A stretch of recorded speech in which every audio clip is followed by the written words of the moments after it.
Hello, my beautiful friends, and welcome back to Tracking My Dream, week 3. In case you don't know what my dream is, I want to move from the north of the Netherlands to the sunny south of Spain, together with my 3 children and 4 cats. This week, I decided to take my Spanish practice to a new level. I've been practicing with a real Spanish teacher. That is wonderful, but it also limits you to having conversations like only once a week. And so I decided to add an AI teacher to my daily routine. So I met Fernando for the first time. And he is a rather muscular looking guy with a tight shirt. And he is noticeably blinking a lot. So he seems a bit nervous, maybe. Um, he keeps staring at me in a weird way, but I suppose because he's AI, that's okay. So Fernando, my new friend, offered to get me some coffee in a cafe, and he asked me about why I want to learn Spanish. So I told him in Spanish that it is my dream to move to Andalusia and live in the mountains, in the countryside, not really close to the sea, but like 15 minutes by car. And it's good to know that even AI thinks my vision is a beautiful one. He thought it was inspiring the way I combine the spiritual practices with coaching, therapy, living off the land, taking care of the land and the animals. So that's good to know that even AI supports me, right? Then Fernando asked me what a typical day for me would look like.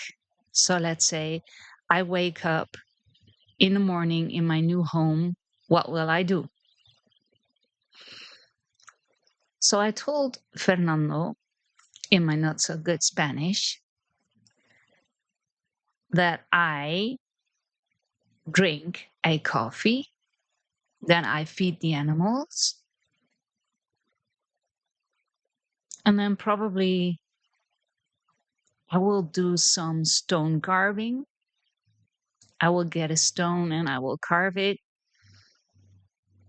And then I eat an orange from my trees. And here the misunderstanding happened because I eat in Spanish is como, but it also means like. Fernando thought that I was going to carve an orange from stone, like the ones on my trees. I'm not going to carve an orange, I want to eat the orange. So I tried to explain. I told him como has 2 meanings. And Fernando responded, you should say, why does como have 2 meanings? That makes it sound more natural. And then he continued to explain that I could say, I eat an orange, I eat a banana, but I can also say, I eat an orange and a banana. So it got more and more confusing and almost like talking to a real person, that the words are there, but they don't always understand the meaning behind it. So I gave up because I've learned from over explaining, it doesn't help anybody. So I just went with, okay, Fernando, let's talk about oranges. And then we continued to talk about fruits. So this was an interesting experience, And even though there are obviously some limitations to this conversation with I do think it will help me to gain more fluency and feel more comfortable in producing words and sentences. So that was one new adventure I had this week. Another one is I've been looking into the more practical side of things,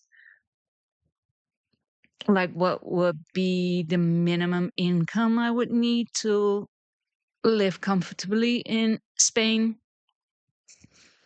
What are the local taxes? What about health insurance? What about owning a car that I don't even have a driver's license for? But yeah, and it helps to know that life in general is cheaper in Spain.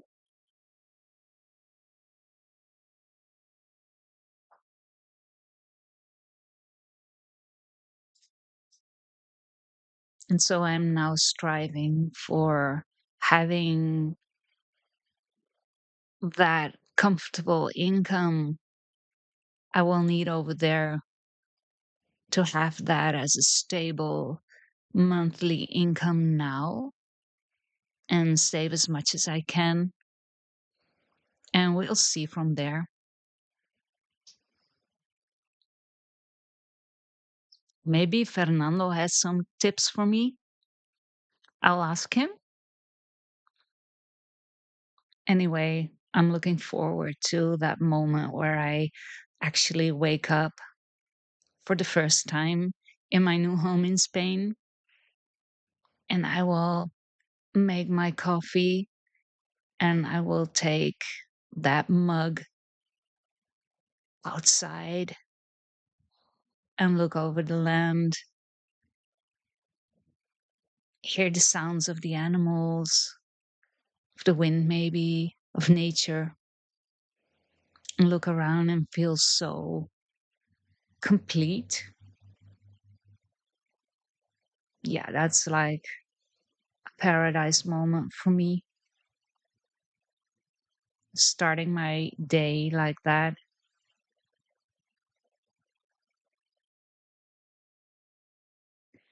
continue with the rest of the day and fill it up with all the activities that are part of my job, part of my dream life. It's paradise, right? And I hope to share it with as many people as possible. So that's week 3, and I hope to see you again next week. Thank you for listening. Bye bye.